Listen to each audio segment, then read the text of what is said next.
Jim Holley, Race Day Live, presented by AMSA. I'm here with an old friend of mine, Beirer. You're head of KTM now, all racing.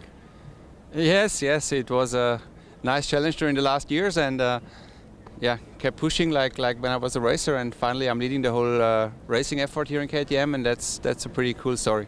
Well, and you had to have been happy last week. Dungey, the champion, with that second, but also KTM bought Husqvarna, and with Jason Anderson's first win of his career, and Husky's first win in the Premier class.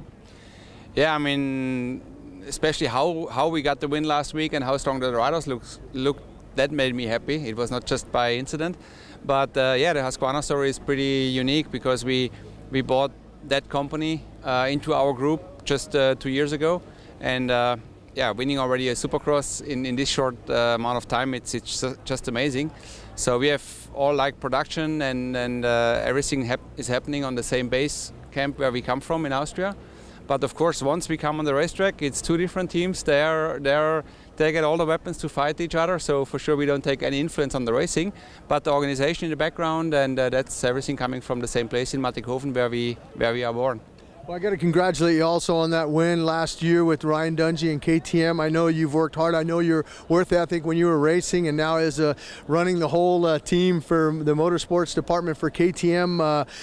Roger DeCoster, Ian Harrison, all the guys over there said, "Hey, Pitt, we need to make changes on the bike," and you made those changes last year and debuted that motorcycle, and you came away with a championship. And then look what 2016 started out with Husqvarna winning the race.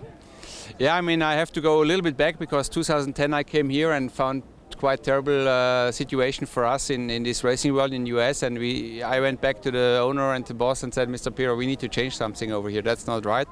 And then I had to find first Roger and Ian and bring them. Then we could ask them for advice. So that was of course the key to our whole way how it went during the last years. These two gentlemen, they brought so much to our company, and I cannot thank them enough. And they got now the trust in Austria that our engineers, they're listening. It's just because they don't just complain, they come up with requests, logical requests, they come up with solutions. And in the meantime, we have a staff working in Austria, same timing than the US boys. So when they're awake here, they can call Austria. There are people awake to receive informations, and we don't want to waste any time. So if they need something here, we start to move in Austria, and that made us successful in this short time. And of course, we can build up on this whole style of working also with the Husqvarna family, and try not to make mistakes we did before 2010 also with that brand. So we are pushing on both sides as hard as we can. Well, the other thing too with Husqvarna, Zach Osborne, a third, he had a podium for you in that 250. I can see in 2016 a Husky winning the 450 and a Husky winning the 250 class. That would be the ultimate. That's the target. That's what we are pushing so hard for. And not to forget, today we won a Dakar with a KTM, but the third guy was on a Husqvarna. So also there we had our both brands pretty successful. I'm smiling here, but really I don't want to sound spoiled. It's not normal for us, We are like, damn, what's going on? I mean, we are pushing very hard, and we love racing.